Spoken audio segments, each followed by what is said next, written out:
Hi everyone, Dr. Kristen here again. I'm really excited that you guys are tuning in to learn 5 things that you can do with your cat. I'm really excited to debut my cat Pippin to you guys. I hope this video finds you well and happy. I sure missed you guys. So without further ado, let's meet Pippin. This is Pippin. He's not used to being on camera as much as Bo. He is 12 years old. He's a domestic short hair. I rescued him when he was about 6 weeks old. He's tabby and white, and I think he is just so beautiful. Okay, the first activity that we're gonna do is we're going to observe and record our cat's eat, play, sleep, and groom cycle. Now, cat behavior is very unique and different. Cats go through very short bursts of activity. So unlike dogs, cats eat small, infrequent meals. They play in random times, it may seem to us, but it's in short bursts. So dogs can play for hours, while cats usually only play, depending on how old they are, from 5 to 30 minutes. So now that we're spending a lot of time with our cats all day, we can observe their behavior for longer periods of time. So my first video you saw, Pippin was sleeping. That was literally 5 minutes ago. And now he is in his grooming cycle. Right, Pippin? So how I want you guys to visually record and represent our eat, play, sleep, groom cycles is to create a graph. So this is what I created right here, so nothing super fancy. On the y-axis, you have the date, so you hopefully can record multiple days and see if there's any overlap or differences. And on the x-axis, I want you to have time. So why did I start at 5 a.m., you ask? Because Pippin wakes Alex up at 5 a.m. So he likes to eat, as you can see. So this is how I coded each of the 4 cycles. So as you saw earlier when I started this video, between 3 and 4, Pippin was sleeping. So now we will get to put down that he is grooming himself. So I want you guys to create something very similar to help record your observations of your cat's eat, play, sleep, groom cycle. Every cat is an individual, and so everybody's graph is going to look a little bit different. And it will also be interesting to see, based on the cat's age, how things change or different between each other. So I'm excited to see what you guys come up with. Now that we have a better understanding of our cat's unique eat, play, groom, sleep cycle, now we can talk about our second activity, brushing your cat and bonding. Now cats, like we talked about, are very particular about when they do certain things. So it's always best to groom your cat during their groom cycle because you don't want to interrupt their sleep or when they're eating.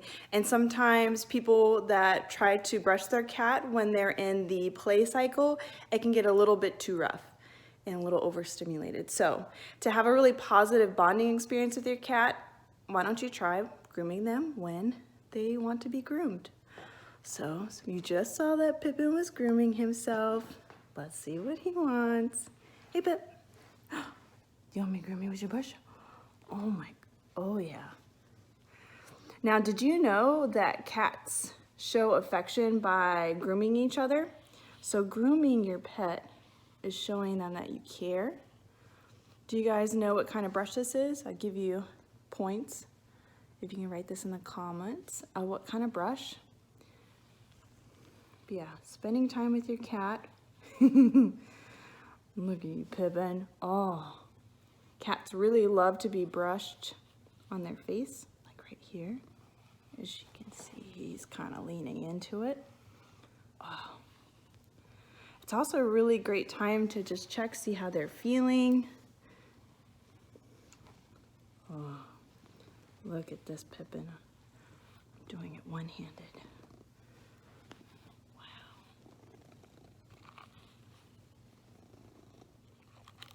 Have you ever really looked at your cat's hair follicles too? You can see Pippin is really beautiful. And you can see a lot of different color variations just on a single strand of fur. I always find that fascinating. What about you guys? What are your cats like? What kind of coat do they have? Pippin has a pretty short coat, but it's pretty dense. Do you guys have long-haired cats? What colors are they? Oh, Pippin. Okay, there you go. Get into it. All right. Well, I think Pippin wants me to do a better job. It's hard to hold a phone and brush at the same time.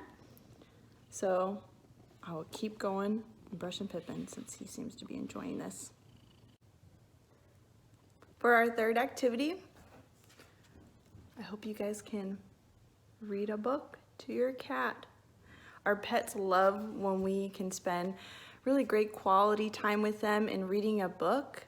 It not only gives us a chance to kind of escape in a really wonderful story, but also a chance for pets to relax near us and hear our voice. It's really soothing for them.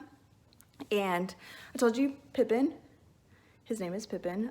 It was inspired by Lord of the Rings, so I got him back when I was in college. And for me, Lord of the Rings is my favorite book since I was in middle school. And I love the movies. The messaging has always been really powerful to me. The story is all about being courageous during really dark times and that you can get through anything, even if it seems impossible, when you have the help from friends. So I found in my life since middle school, anytime that I've come across something that seems impossible, I really gravitate towards these stories. So I hope that you will entertain me and Pippin as I read a little bit from my favorite books. This is from The Fellowship of the Ring from J.R.R. Tolkien. I wish it need not have happened in my time, said Frodo. And so do I, said Gandalf, and so do all who live to see such times. Be that is not for them to decide. All we have to decide is what to do with the time that is given us.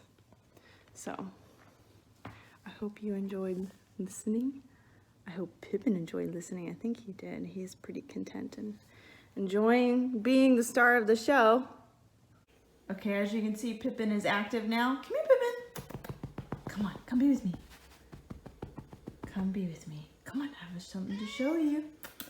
So the fourth activity that we're going to talk about today is watching cat TV. This is really something fun that you can do, especially when your cat is active and wants to play. Come here. Oh, come here. How about? Come on. How about? I have something to show you. So you can pull up some really fun YouTube videos. This is a great way, especially if you don't have access to a backyard or a window. Come here, Pip. Watch. Pippin loves squirrels. Pip, look at this. Yeah, you see this little squirrel, huh? What is he doing? Come on. Pip.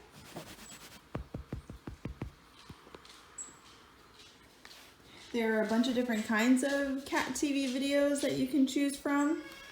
You can pick birds or fish. Kind of all depends on your cat's play preference.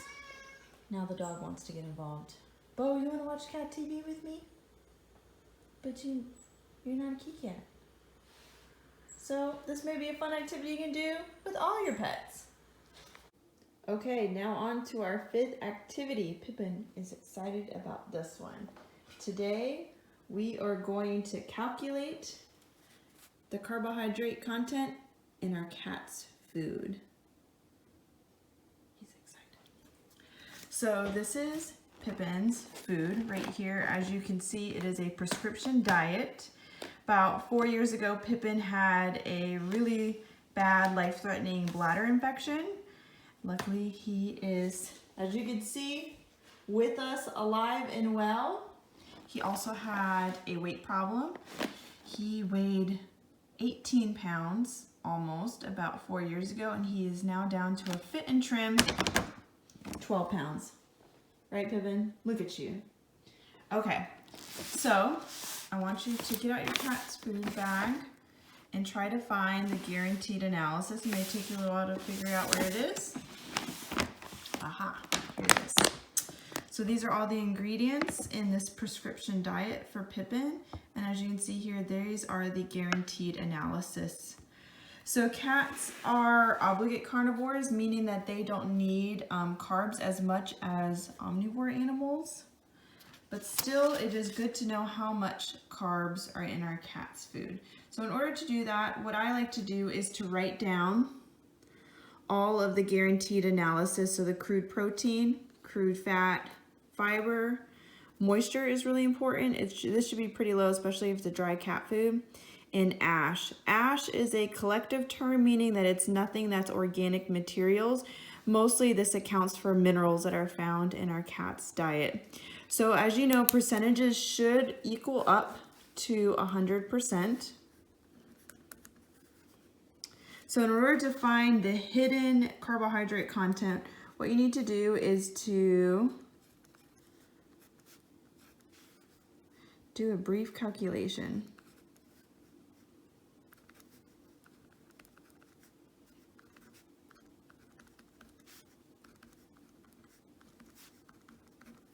So you're going to add up all of these percentages and subtract from 100.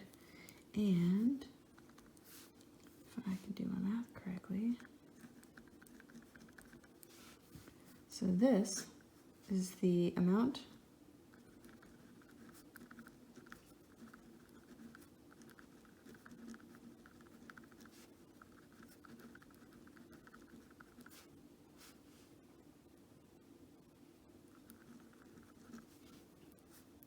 So 26.4% is the amount of carbohydrates found in Pippin's food. And it's important to note that this is on an as-fed basis, not dry matter. Okay. So I'm curious, do you guys know your cat's carbohydrate content? I also want to make an important distinction that cats are individual. Not every cat is alike, and we all have very different lifestyles. So if you're surprised by some of the things that you find in your cat's diet, use this as an opportunity to reach out to your veterinarian. I know a lot of them are accepting telehealth appointments, meaning they'll do Zoom calls, any video conferencing, or phone calls with your cat and yourself. So if you have any questions, use this as an opportunity to understand more about your cat and their diet, so we are feeding them the best food possible that will help them grow and thrive as individuals. I hope you appreciated all these videos. I think Pippin did a stand-up job in his debut. What do you guys think? Until next time.